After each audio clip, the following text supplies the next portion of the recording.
a friend of my older brother Ramachandra. In fact, your hospitality is heartwarming like anything. Okay. Uh, then once Bharata said like this, then Bharata said, "Can you please tell me which of the two routes from here should I take to go to Bharadwaja's army? Because this whole place is difficult to traverse, especially the Ganges River is so wide and deep, and it's not easy to negotiate this river and the forest that's around the river."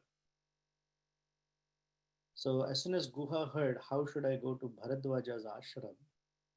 with folded hands, in a very humble mood, he said, uh, "Bharata, my boatmen were very, very expert and very attentive. They will take you. Can I also, uh, can I also follow with you? And I'd like to come along." And then he says, "I hope you're not going to attack Ramachandra, because this great army of yours is causing some apprehension in my mind." And when Bharata heard something like that, Valmiki says Bharata's heart was as clean as a cloudless sky. Uh, and in a very smooth, uh, affectionate voice, Bharata said, "Oh my gosh, what kind of fate has befallen me that I am being doubted by you? Please understand, Ramachandra is my older brother, and in my heart, I regard him as my father. Pitru Samaha Mama. Pitru Sama. He is as good as my father. I treat him like a father. Bhrata Jyeshtaha is the firstborn in the family. Pitru Samaha Mama." And he says, "Ma bhut sakale, I'm sorry, Ma bhut sakalo yat kashtam namam shankitum arhasi." Look at the influence of time that I am being doubted. And then he says, "Raghavaha Sahime Bhrata Jeshta." He is my oldest or eldest brother, and Pitruhu Samaha Mama. And he says, "I'm actually going to Bharadwaja's ashram to find the whereabouts of Ramachandra, Sita Devi, and Lakshmana and bring them back to Ayodhya." So Guha, Hare Krishna. yeah. Oh, really? Uh, Prabhu, Yeah. devotees here are saying that your audio is quite low. I'm having a speaker, for me it's fine, but many devotees are saying so. Is there anything that you could do to increase the Yeah, let volume? me check.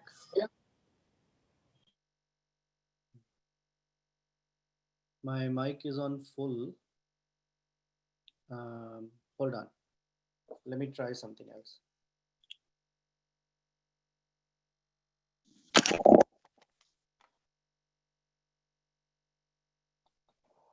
Can you hear me better now? Is the audio better? It's good Lot for better. me. It's not? A lot better, Prabhuji. Okay. All right. Good. Thank you. Thank you for letting me know.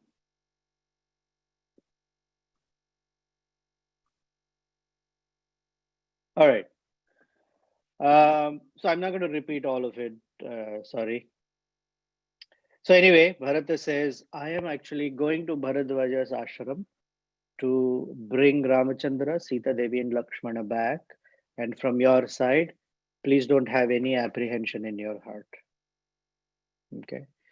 So as soon as Guha heard these words of Bharata, his face radiated, and with great joy, he told Bharata, "You are such a blessed person. Dhanyah tvam, na tvaya tulyam apashyami jagati tale."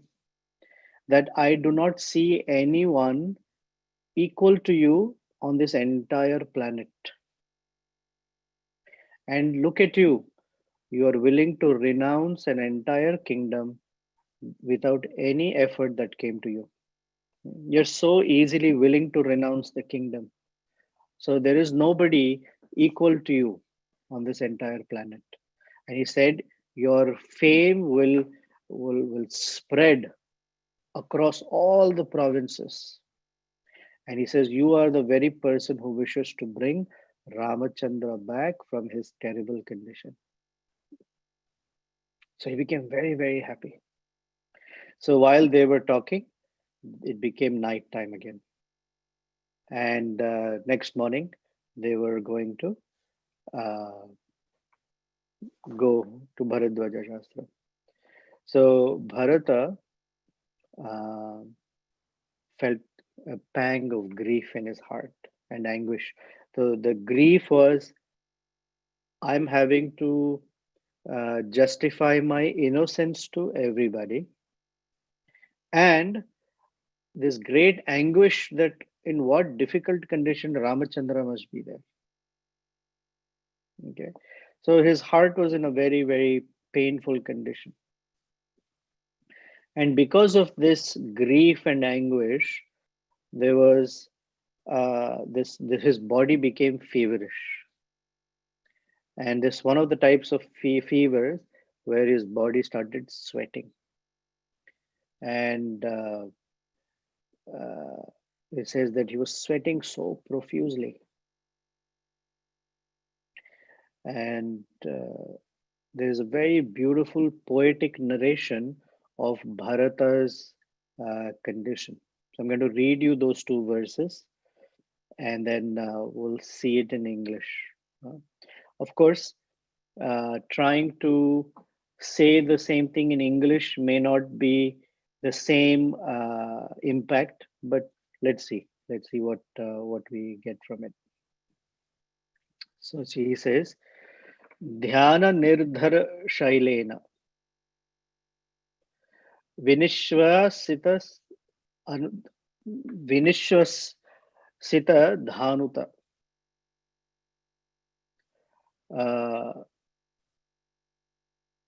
दैन्यपाद पादपसंघेन शोकायासाधिशृङ्गिण प्रमोहानन्तसत्त्वेन सन्तापै सन्तापैषधिवेण आक्रान्तो दुःखशैलेन महता Kaikeyi sutah. These are two verses. We're going to break these things down. So let's start with what we recognize. Kaikeyi sutah, son of Kaikeyi. Mahata means very great. So he was feeling something very great. And what it was is Dukkha Shailena Mahata. Shaila means mountain. And Dukkha Shaila Mahata, a very huge mountain of sorrow, Akrantaha, had overcome or attacked him. So his heart was bearing as if a major mountain of dukkha, sorrow. Now, when some heavy heavy burden is put on some other object, then the object below it begins to crush. So his heart was being crushed.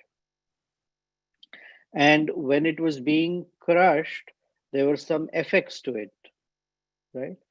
So first is dhyana nirdhara shailena. So dhyana nirdhara means rocks or caves, not caves, rocks that had no cavities in them, because that means the rocks are heavier. Okay, so these rocks that are very heavy are the rocks of his contemplations, because he's in a very deeply contemplative mood. And he says, Vinishvasita dhanuta. Dhatu. I'm sorry, Vinishvasita dhatuna. Dhatu are minerals.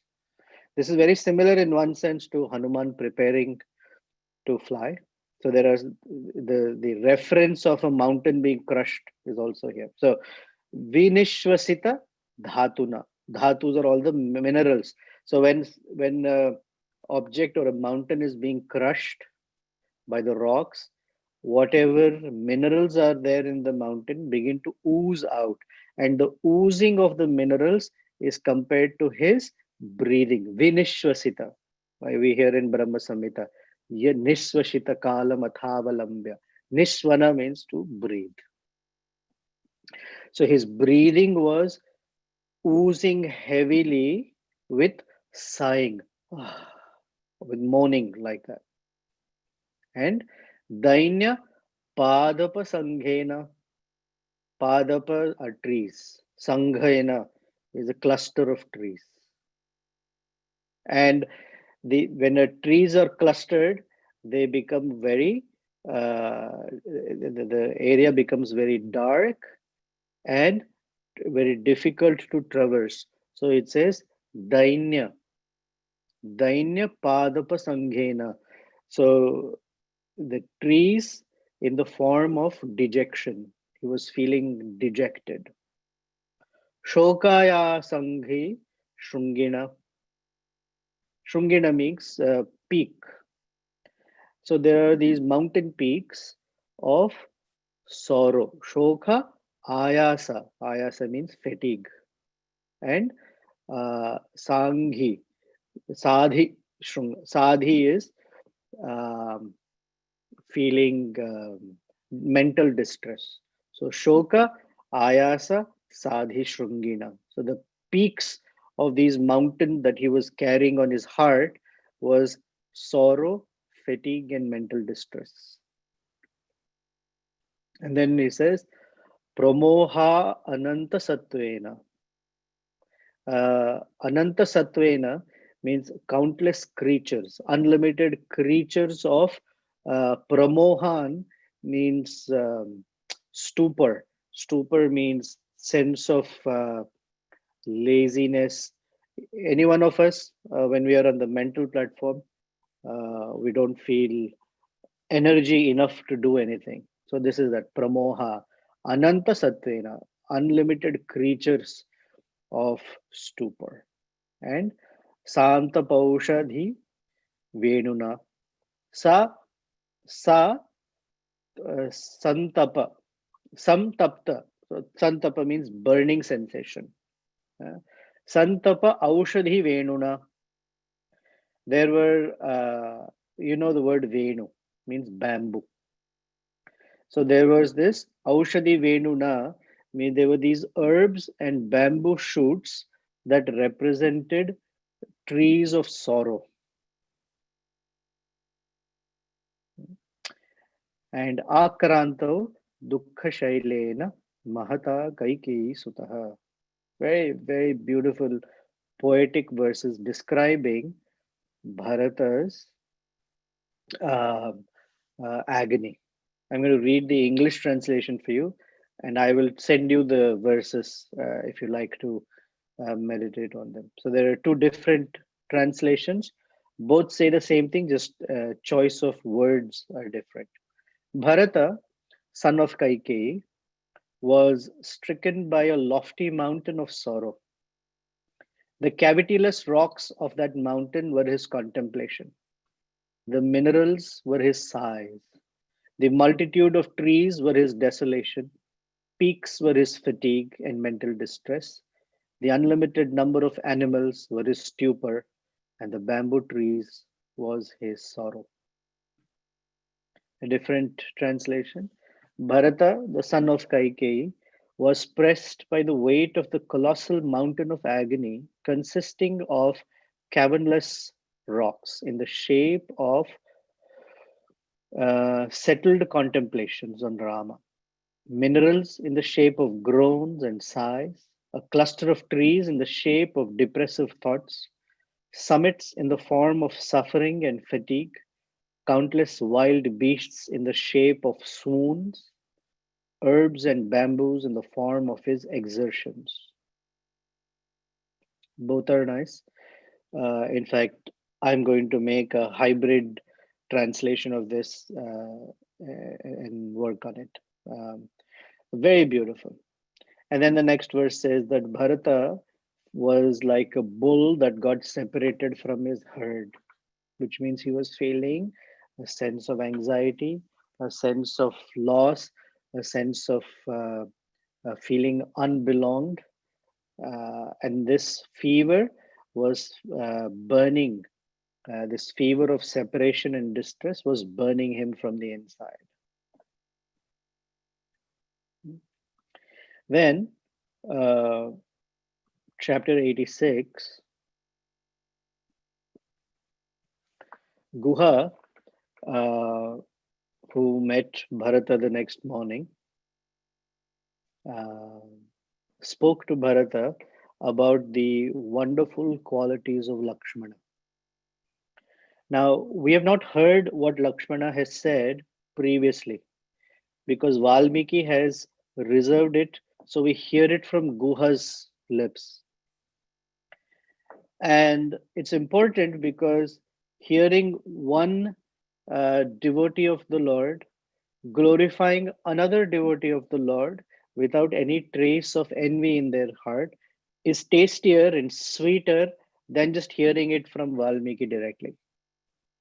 Yeah, same principle that we hear in the Bhagavatam, that the message of the Bhagavatam is very sweet.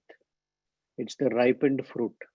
Yet, hearing it from the lips of Shukadeva Goswami somehow makes Bhagavatam even sweeter. And the more others are narrating it, the sweeter the message becomes. Shukamukhad Amruta Dravya Samyutam. So, a fruit that is ripe on a tree, if you pluck that fruit and eat it, it definitely is very sweet. But when a parrot with its beaks, uh, with its beak hits on the fruit, it softens the fruit even further. Then the juices flow even better. Similarly, we are hearing about Lakshmana from Guha. Now, Guha himself is a tribal person, okay? So he's not necessarily educated in all these fancy grammar but his heart is very amazing. And it's so amazing that he very quickly recognizes Lakshmana's amazing quality and now he is saying it.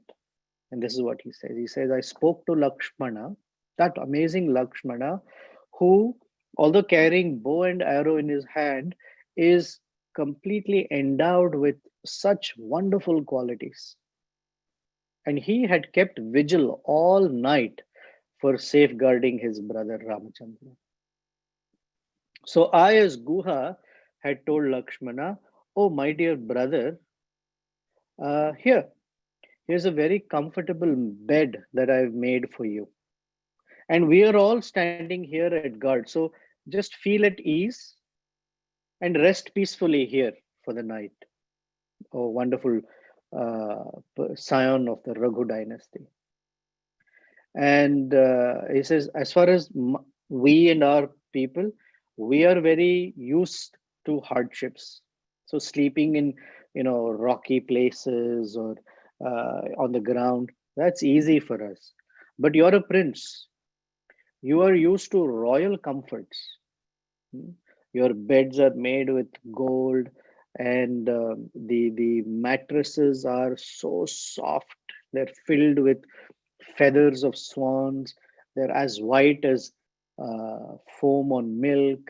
You're used to such royal comfort. So you please sleep. We will protect Ramachandra. Then Lakshmana said, uh, "Listen, नहीं नहीं रामात प्रियतरो ममः अस्ति bhuvi kashtanah. Bhuvi kashtana means in this entire earth, nahi ramat priyatarah. So in Sanskrit, priya means dear, priyatara means dearer, and priyatama means dearest. So nahi ram priyataro mamaha asti. In this entire world, there is nobody more dear to me than Ramachandra. So don't worry, I am not going to sleep. And then is this beautiful verse that I'm going to explain a little bit about Lakshmana's contemplations of what he thinks for him are his dharma, artha, and kama. So you'll hear those words in the verse. Okay. Asya prasadat ashamse loke asmin sumahad yashah dharma avaptim cha vipulan artha avaptim cha kevalam. Okay, you heard ashamse, which just means I desire, so kama. You heard word dharma and artha. Okay, so the English for this is, so let's break it down word by word. I think it's nice. Asya prasadat. We sing Yasya prasadat. Lakshmana is saying Asya prasadat. So in our Guruvashtakam prayers, we say Yasya prasadat Bhagavat prasada. By whose grace I receive the grace of Lord Sri Krishna or Lord Ramachandra. Now Lakshmana is standing in front of Ramachandra. So he's saying Asya prasadat. Asya means this. So this Ramachandra, or actually it's not this, it means he. Asya prasadat, by the grace of Ramachandra, ashamse loke asmin, in this world, ashamse, I desire sumahad yashaha, I desire the greatest fame. Okay, we'll discuss what that fame is. Then he says, dharma avaptim cha vipulan. Vipula means very widespread, expansive. I want dharma that is expansive. Dharma avaptim cha vipulan. And artha avaptim cha kevalam. Artha kevalam. That I have exclusive wealth that I want. Or unalloyed wealth. So my dharma, my artha, and kama that I desire is that I will receive by Ramachandra's mercy. And I desire sumahad yashaha. I desire great fortune. Yashaha actually is fame. Why would someone be, when Lakshmana is serving Ramachandra, why is he desiring fame? The fame that he wants is that he's always seen as, thought of as, and spoken of as a unalloyed devotee of Ramachandra. That is the fame he wants. He does not want fame that someone will glorify Lakshmana independently. That fame has no value for him. So whenever they say Lakshmana, they want people, he wants people to say Lakshmana, who's a servant of Ramachandra. That is his fame. To be known as a devotee of Ramachandra. Great. Dharma Vipulan Avaptim. Vipulan Dharma means under all circumstances, at all times, that I will never act or think or speak in a way that is disconnected from Sri Ramachandra. Because dharma means my inner nature and the activities that I perform. And then I want wealth, artha. Artha avaptim cha kevalam. Kevala artha means exclusive or unalloyed wealth. And that unalloyed wealth that he wants is the opportunities for service.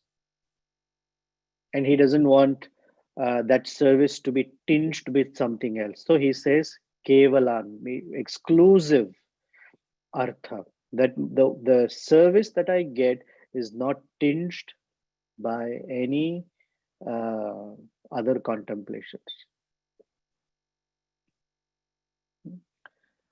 For us, the phrase, or in essence, Lakshmana is speaking what Rupa Goswami has taught us. The definition of Uttama Bhakti. Anukulena Krishna Anushiranam Bhaktiruttama. And this Uttama Bhakti is free of uh, Jnana Karma. Jnana and Karma are not contaminating. Anyabhilashita Shunyam. Jnana Karmadi Anavritam. So this Anya Abhilashita Shunyam is the similar to Lakshmana saying Artha Avaptim cha Kevalam.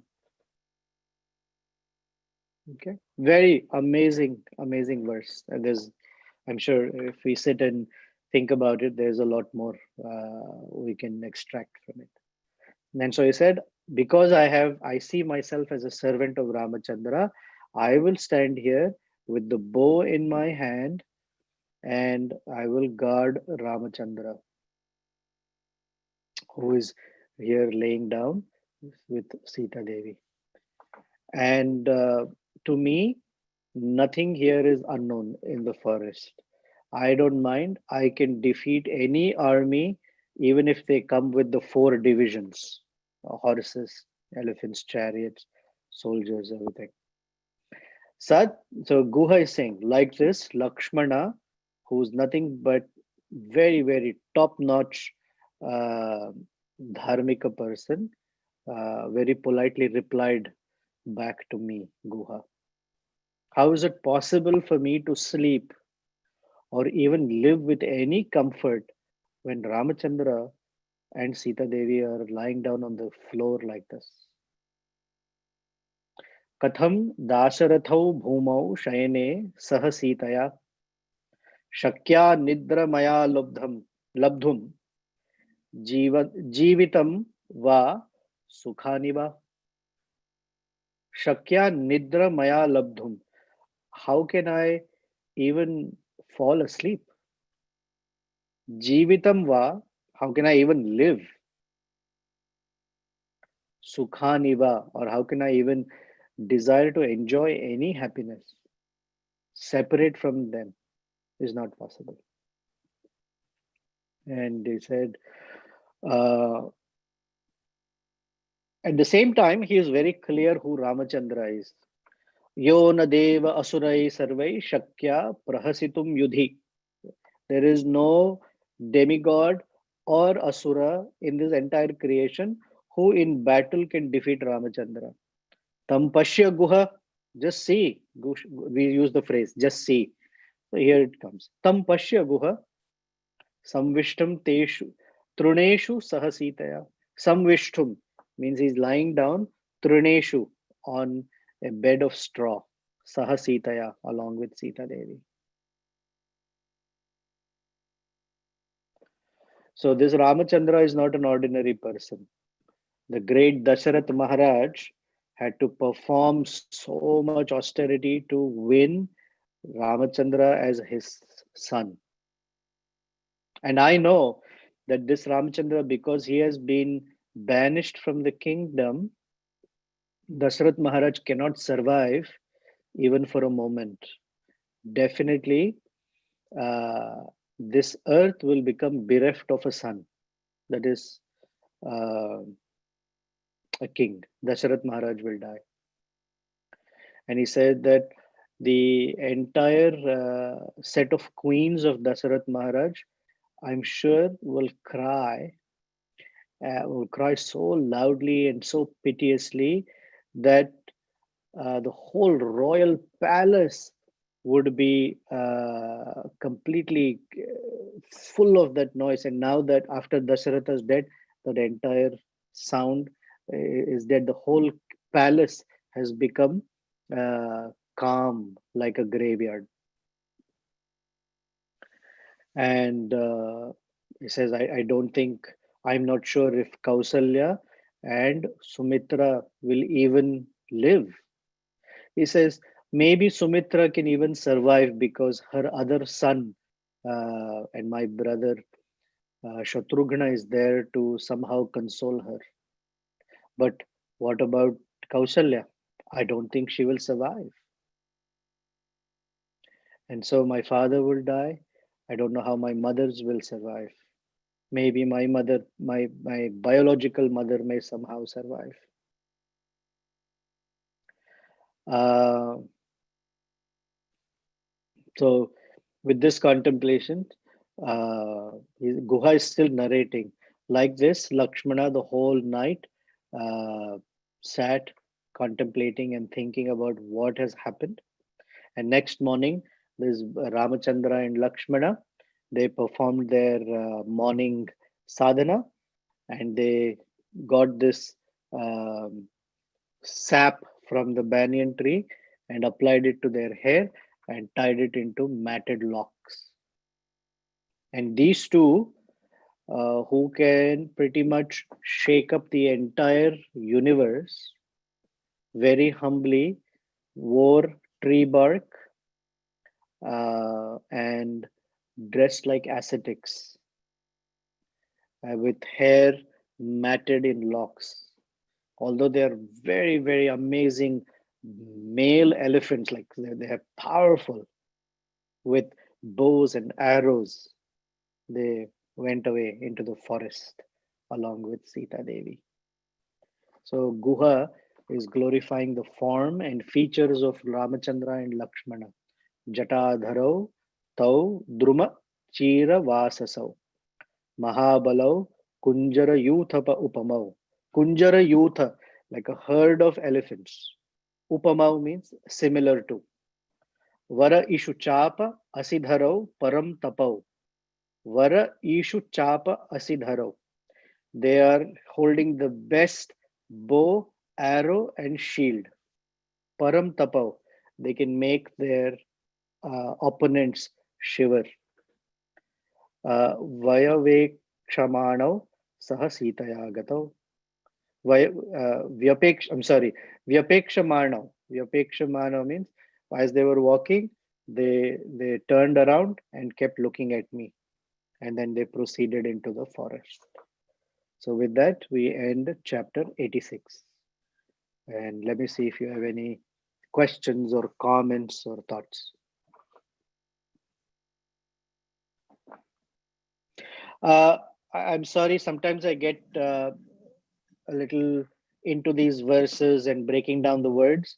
You can let me know if you don't want me to break down the words like that and just tell you the story or narration. If you want me to do it, let me know. Either way, I'm your servant.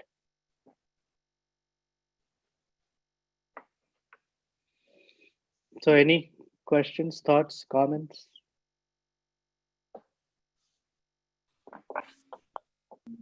Hi Krishna Prabhu. I have a question from last week. We discussed that we should think what to do and also how to do. So my experience is what to do is sometimes clear, but then how to do becomes more and more refined when I keep doing a service. Is so at the very first, for me, how to do is not so clear. Is that a general thing, or is that something specific for an individual that they need to look and work to? Everyone. Uh, from a conditioned perspective, the how, as you said, gets refined because uh, we are meant to evolve from gross to subtle because subtler are more powerful. And not everyone has access to such subtle ways of speaking or doing. And in some cases, the gross way is also required. Like Ramachandra is fighting with demons. There's no subtle fighting. The weapons are very subtle, but the fighting is very gross. Gross means not in the gross, but gross means in the physical realm. So certain things come as refinement on the gross side of things. For example, I can try how many ever times, but I cannot roll a chapati. I've tried it many, many times, for example. But it's a skill with practice becomes better. But that's on the grosser side. So in our service, how also includes not only the skill and the knowledge, but also the values with which we are offering that service. Anya abhilashita shunya. I mean, that's very difficult to immediately engage in service without any other desire. That's tough. It takes time, it takes purification. So, how over time naturally becomes refined, as you said, hopefully refined. Okay. Thank you. Hare Krishna, Prabhuji. Hare Krishna. I well, I guess an appreciation and maybe a request for elaboration. You had mentioned how Guha was a tribal and so not as educated or refined, but his quality of speaking was still sounds incredible. And I was really appreciating, especially how when he was speaking with Bharat, that he had these reservations in his mind, but he didn't go out and just tell Bharat, like, take your army away. Like, he was still very exemplary in expressing his doubts without being accusatory. And so maybe could you just elaborate Well, in terms Guha of is relationships amongst devotees? well, there's a lot. I shouldn't say a lot. There is that. Plus, Guha is a subject, a minor king under the rule of the king of Ayodhya. So when that emperor is on the other side of the Ganges river, it would be foolish for Guha to just fight without asking Bharata, why are you here? What has brought you here? And if Bharata had said, I'm here to fight with Ramachandra, then Guha would have fought with Bharata for it. And even if it means his life was gone.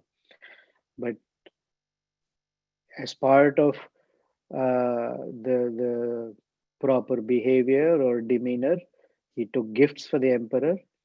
He received the emperor because one of the rules that Bhishma Deva, or actually any Dharma Shastra says, that even if an enemy comes to your home, Prabhupada quotes this many times, if an enemy comes to your home, they should be received in such a way that they should have no anxiety about any or fear of any attack on them.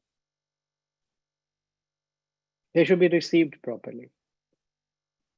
In Mahabharata, there are so many instances. They're fighting in the morning and talking in the evening. For instance, when Arjuna was told by Krishna that Duryodhana is holding on to 5 arrows that he will give Bhishma Dev tomorrow morning, and those 5 arrows are going to be the reason all 5 Pandavas will die, because Bhishma Deva has promised. Go and get those arrows from Duryodhana. So when Arjuna went and knocked on the door, or however, to Duryodhana's tent, Duryodhana received Arjuna with an embrace and sweet words and sat him down and gave him great food to eat and said, my dear brother, what do you need? If today you say you want the entire kingdom, it is yours. And Arjuna said, Kshatriyas don't take charity like that. So if I have to take the kingdom, I will take it with fight. But since you have offered me something out of your hospitality, I have a request. Duryodhana said, ask whatever you want. Oh, can I have those 5 arrows, please? And Duryodhana didn't say, no, not at all. He said, sure. Got up, got the 5 arrows, and gave it away to Arjuna. So there is some honor among them as well. So Guha, that's the Kshatriya honor of interacting with each other. Guha is not a Kshatriya, but he is the king of the Nishadas. So there is some And the Nishadas came from Kshatriyas, right? In the 5th, 6th canto, wherever fourth canto, sorry. When King Vena's body was churned, from that churning, the Nishada race came first, then Prithu and Archi came. So he's Nishada, come from Kshatriya. So there is some honor. You just don't, without first diplomatic conversation of, not diplomatic, not in the way the Hare Krishna devotees use the word diplomatic. We have a negative connotation for diplomacy or diplomatic. They're diplomatic. What it means is there is from first, you find out what is the intention of the other person. What are they wanting to do? And depending on that.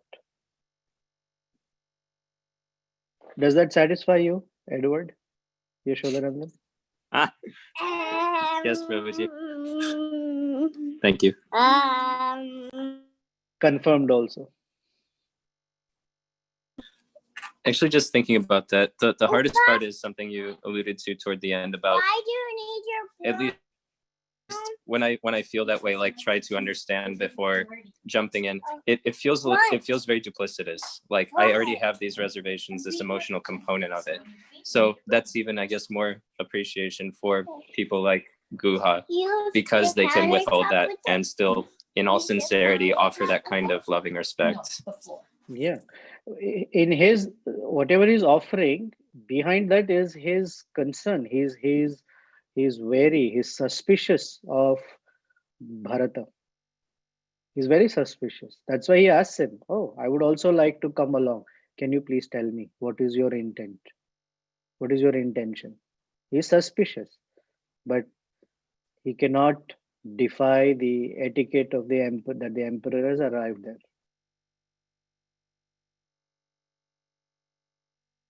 Yeah. Okay. Anything else? Hare Krishna Prabhu. This is Sachi Das. Hare Krishna.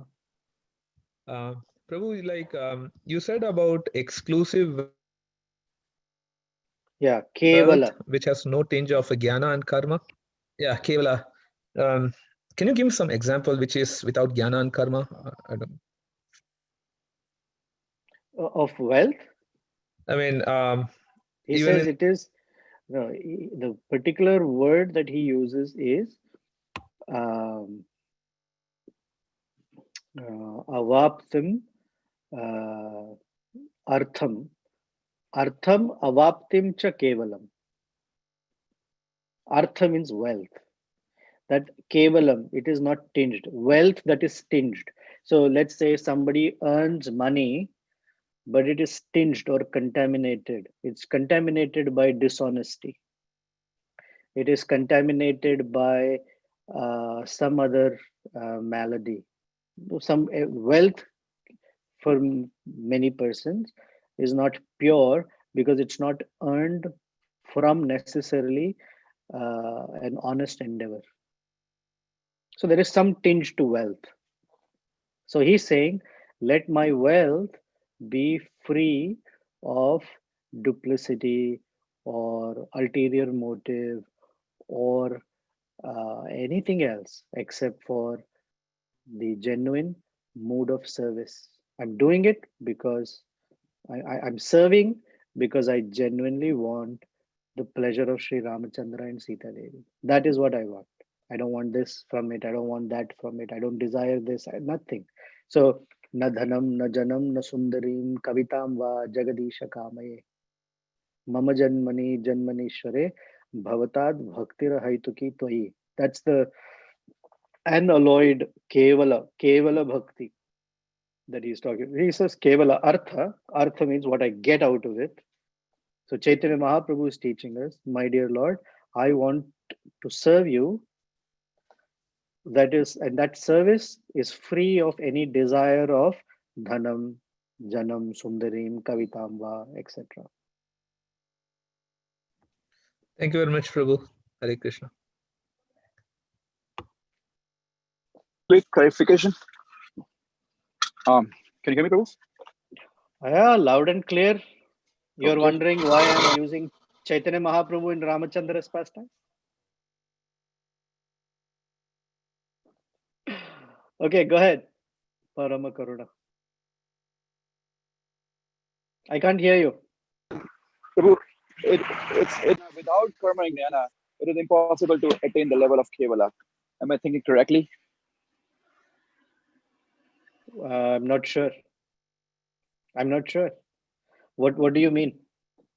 Explain more.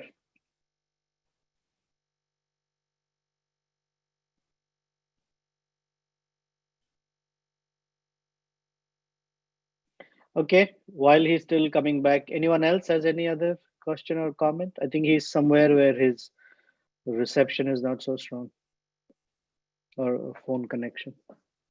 Anyone else?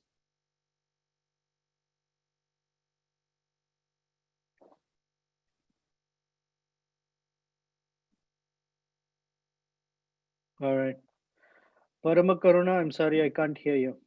Is there anyone else who wants to say anything? Otherwise, we'll pause for today.